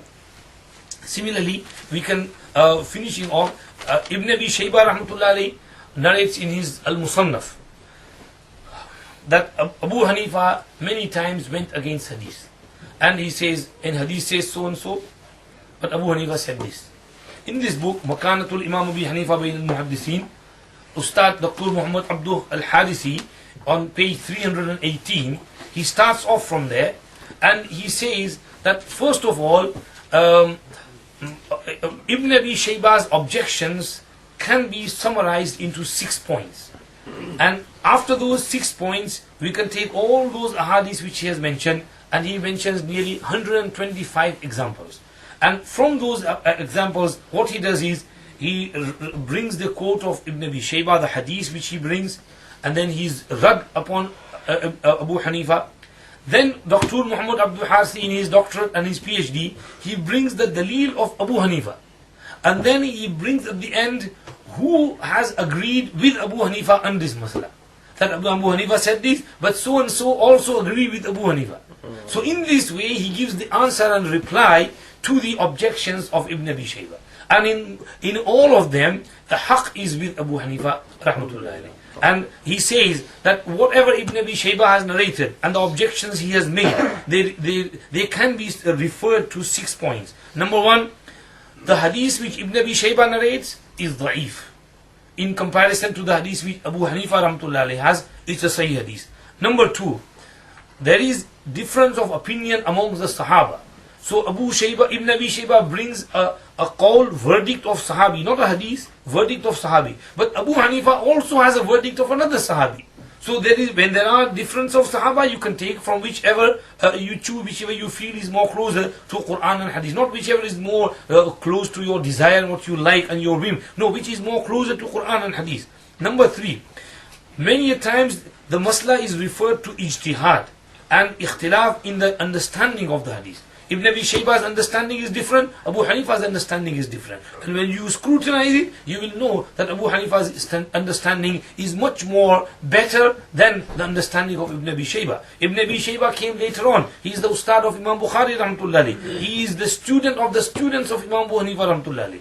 And Abu Hanifa rahmatullahi is much more closer to the era of Rasulullah sallallahu alaihi wasallam with a better understanding, and this is one. And number four, many times Abu Hanifa rahmatullahi looks at the general maslihat and generalizing the maslihat of al-amma al-awam. that what is better and for the awamul muslimin, not for the khawas.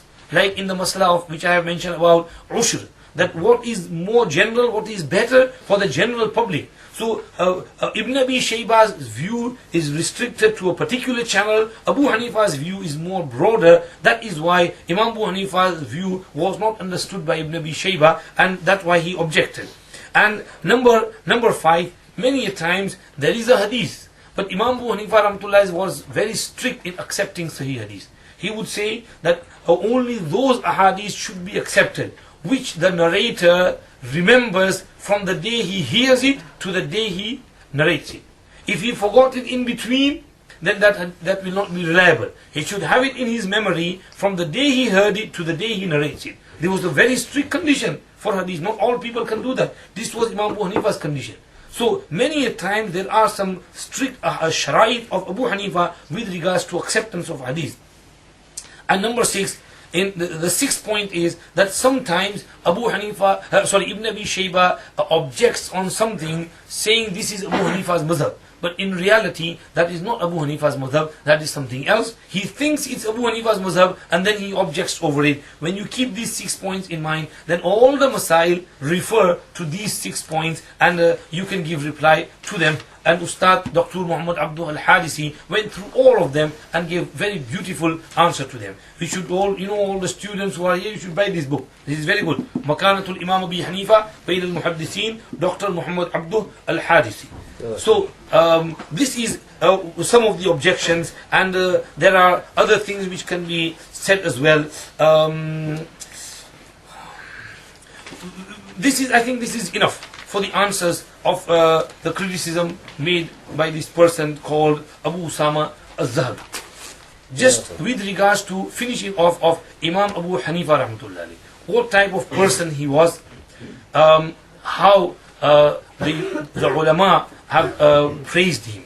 I mentioned to you that Ibn Abdul Barr in his Al-Intiqa, Babu ma zukira Babu zikri man taha ilayna min thana'il ulama ala Abi Hanifa wa tafdhilihim lahu.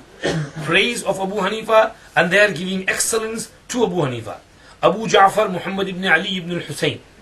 Imam Abu Ja'far Muhammad al-Baqir, who is known as Muhammad al-Baqir. That once Imam Abu Hamza Somali says, we were with Abu Ja'far Muhammad ibn Ali. Abu Hanifa came and he asked Abu Ja'far Muhammad ibn Ali with regards to some masail, and Muhammad ibn Ali replied. Then Abu Hanifa went out. Then Abu Ja'far made a remark to us, Ma ahsana hadiyahu wa samtahu wa ma akthara fiqhahu. How beautiful is his mannerism and his akhlaq and characteristics, and how beautiful and how excellent and more is his understanding and his fiqh.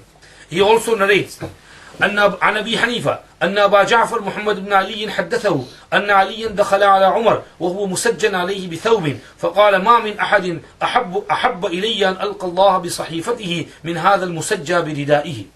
And hadith narrates hadith from Imam Muhammad al-Baqir. Hamad ibn Abi Sulaiman, Mis'ar ibn Kidam, he said, رحم الله أبا حنيفة إن كان لفقيها عالما. He was a faqih and an alim. أيوب السختياني, Hamad ibn Zayd says, أردت الحج. Ayyub al-Sakhtiyani was from Basra and Abu Hanifa was from Kufa. So Hamad ibn Zayd al-Basri says, أردت الحج. I intended to go for Hajj. فأتيت أيوب أودعه. I came to bid farewell to Ayyub Sakhtiyani, my ustad. He said to me, بلغني أن فقيه أهل الكوفة أبا حنيفة يريد الحج فإذا لقيته فأقرئه مني السلام. I have heard that the faqih of Ahl Kufa, Abu Hanifa, is also going for Hajj. If you happen to meet him, then give him my salams. This is Ayyub Sakhtiyani sending salams. Al-A'mash says, خرج الأعمش يريد الحج فلما صار بالحيرة قال لعلي بن مسهر اذهب إلى أبي حنيفة حتى يكتب لنا المناسك. That A'mash went for Hajj. When he arrived at Hira, name of a place, he said to Ali ibn Musir, go to Abu Hanifa and tell him to write a summary of the Masail of Hajj for us. A'mash telling his student to write a summary of the short Masail of Hajj for him. This is narrated by whom? Ibn Abdul Barr in Al-Intiqa. He says سمعت الأعمش وسئل عن مسألة فقال إنما يحسن الجواب في هذا ومثله النعمان بن ثابت الخزاز أراه بورك له في علمه. He said, I see that his ilm he has been given barakat and blessing in his ilm. Shu'bah ibn al-Hajjaj, Shababa ibn Sawwar says, كان شعبة حسن الرأي في أبي حنيفة.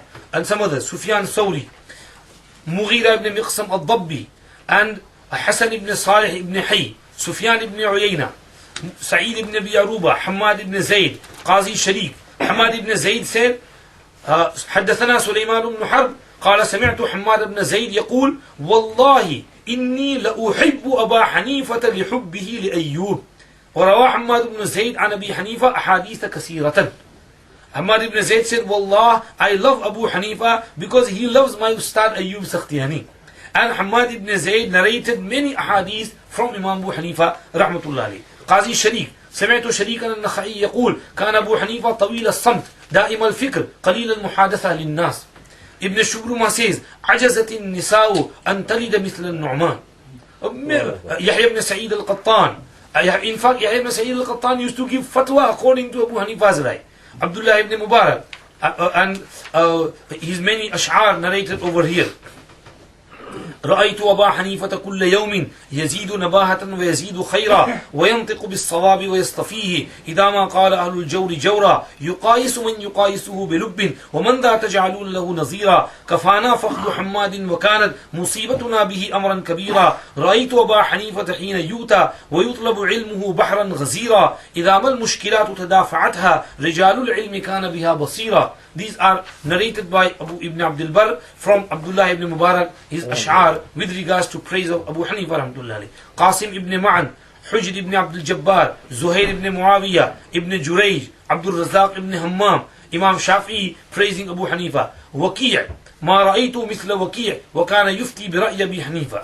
خالد الواسطي, الفضل ibn Musa السيناني, Isa ibn Yunus, he says والله ما رأيت أفضل منه ولا أورع منه ولا أفقه منه. I have not seen anyone more virtuous than him, more pious than him, and more wise and with jurisprudence, more understanding of jurisprudence than him. Abdul Hamid ibn Abdur Rahman al-Himmani, Ma'mar ibn Rashid, Nadr ibn Muhammad, Yunus ibn Abi Ishaq, Israel ibn Yunus, Zufar ibn Huzayr, Usman al-Barri, Jarir ibn Abdul Hamid, Abu Muqatil, Abu Yusuf al-Qazi, Salim ibn Salim, Yahya ibn Adam, Yazid ibn Harun, ibn Abi Rizma, Sa'id ibn Salim al-Qadda', Shaddad ibn Hakim, Kharija ibn Mus'af, Khalab ibn Ayyub, Abu Abdur Rahman al-Muqri, Muhammad ibn Sa'ib al-Kalbi, Hassan ibn Umara, Abu Nu'aym al-Fadl ibn Dukayn, Hakam ibn Hisham, Yazid ibn Zuray, Abdullah ibn Dawood al-Khuraybi, Muhammad ibn Fudayl, Zakaria ibn Abi Zaida, ibn Yahya ibn Zakaria, Zaida ibn Qudama, Yahya ibn Ma'in, Malik ibn Mughwal, Abu Bakr ibn Ayyash, Abu Khalid al-Ahmar, Qais ibn Rabi, Abu Asim al-Nabil, Ubaydullah ibn Musa, Muhammad ibn Jabir, Asma'i, Shaqiq Balkhi, Ali ibn Asim, Yahya ibn Nasr. 67 people praised him. And if you add to them Imam Muhammad ibn Hassan al-Shaybani and some which are left, you can go over 70. All these people praising Imam Abu Hanifa rahmatullah. Someone will say he was a very pious person, but also with regards to his high position in hadith as well. Let me tell you a little bit about his high position in hadith. Makki ibn Ibrahim says, Kana Abu Hanifa a'lam ahli zamanihi. He was the greatest knowledgeable person among his people of his time. Abu Yusuf says, ما رأيت أعلم بتفسير الحديث منه كان أبصر بالحديث الصحيح مني. He had more basirat and insight into hadith sahih than myself. Imam Tirmizi narrates that Abu Hanifa rahmatullah alayhi said, ما رأيت أكذب من جابر الجعفي ولا أفضل من عطاء بن أبي رباح. This is a statement with regards to a narrator of two narrators of hadith. Bayhaqi says that Sufyan Thawri, that Imam Abu Hanifa was asked with regards to taking hadith from Sufyan Thawri. Can we take hadith from Sufyan Thawri? And Abu Hanifa replied, اكتب عنه فإنه ثقة ما عدا أبي إسحاق عن جابر الجعفي. Take hadith from Sufyan Thawri because he is a thiqa, reliable. However, don't take his hadith of Abu Ishaq from Jabir Ju'fi. because Sufyan Thawri was a bit lenient with regards to Jabir Jofi. So Abu Hanifa said, don't take Jabir Jofi's riwayat from Sufyan Thawri. And Yahya ibn Adam said, كان النعمان جمع حديث بلده كله فنظر إلى آخر ما قبض عليه النبي صلى الله عليه وسلم. Abu Yusuf's other statement, Amash's statement, and Abu al-Muhasin al-Dimashqi al-Shafi'i's statement, Sha'rani's statement, Ibn Khaldun's statement, Yahya ibn Nasr's statement, and Waqi ibn al-Jarrah's statement. Khalifa Abu Ja'far al-Mansur once asked Abu Hanifa, Amman akhasta al-ilm? From whom did you take your knowledge? And he said, An ashabi Umar, an Umar, wa an ashabi Ali, an Ali, wa an ashabi ibn Mas'ud, an ibn Mas'ud. So Mansur said, Laqad istawthaqta. You have held on to very reliable authorities. Khatib Baghdadi says, Sufyan ibn Uyayna said, أول من أقعدني للحديث بالكوفة أبو حنيفة قال للناس هذا أعلم الناس بحديث عمرو بن دينار. The first person to make me sit in the Jami Masjid of Al-Kufa to teach hadith was Abu Hanifa. He brought me and he said to people, this person has the most knowledge of the hadith of Amr ibn Dinar, so learn from him.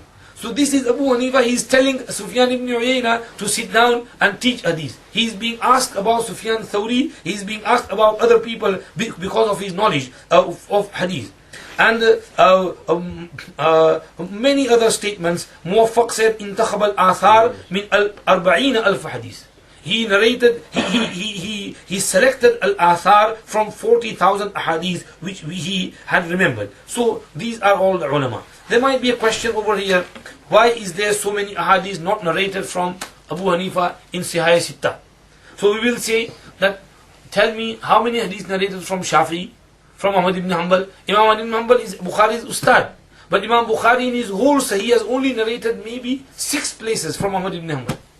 Otherwise he takes from other. So these imams were great imams. Their ahadith had spread out. Their ahadith did not need to be narrated. So the others, their ahadith were taken by Bukhari, Muslim, Tirmidhi, Abu Dawud, Nasai. And plus, these imams did not sit down for narrating ahadith. They said they had other things more, they felt that other things had more priority, which is deriving masail. That is why ahadith are not narrated from them in such number as other muhaddithin. And this is one of the reasons. And you know, when you memorize too many ahadith without taking masail from there is no good. Ram Hurmuzi narrates in Faqih al-Mutafaqih that Yahya ibn Ma'in, Khalaf ibn Ayyub and others were sitting. And a lady came and saw them debating about ahadith and riwayat. She asked a masla. And she said that, can a woman on menstruation give ghusl to a dead person? Dead lady. A lady has died. A lady on menstruation, can she give ghusl? And they started scratching their head. And they said, Aliki bil Muqbil. You know that man who's coming, Abu Thawr? Ask him. He was a faqih. So when Abu Thawr arrived, she asked, that, is this right? He said, yes. She can give ghusl because Rasulullah sallallahu alaihi wasallam said, "Ama inna hizataki laysat fi yadiki." Your haiz is not in your hands. So he said that yes, it was his madhab that it's allowed. Abu Hanifa said it's makruh. A lady who is park should give ghusl, but he said it's allowed, no problem. So they were saying, they started, oh yes, this hadith of Aisha is narrated from so and so and from so and so. So the lady said, "Faina kuntum ilal an?" Where were you up to now? You didn't know the masla. Now you come to hadith, you are debating about the chain. So the chain is not as important as taking masail out. This is more important. This is the work which Abu Hanifa rahmatullah alayhi, he has great ihsan and blessing upon the whole ummah. So people should stop criticizing Abu Hanifa rahmatullah alayhi and value and cherish the good work he has done for the ummah. May Allah subhanahu wa ta'ala give us the tawfiq to respect Imam Abu Hanifa, Imam Shafi'i, Imam Malik, Imam Ahmad, Imam Bukhari, Imam Muslim, Imam Tirmidhi, all our aslaf from today till the time of Rasulullah sallallahu alaihi wasallam. Give us their true love and their respect and keep us on their path till the day we die. And may Allah accept our sitting over here. Forgive us for any mistakes which we have made, or any word which we have said to hurt anyone. We try to avoid as much as we can, and we don't want to abuse anyone. But please forgive us if you feel bad. But this is the correct path, and you should understand and stop criticizing Imam Abu Hanifa.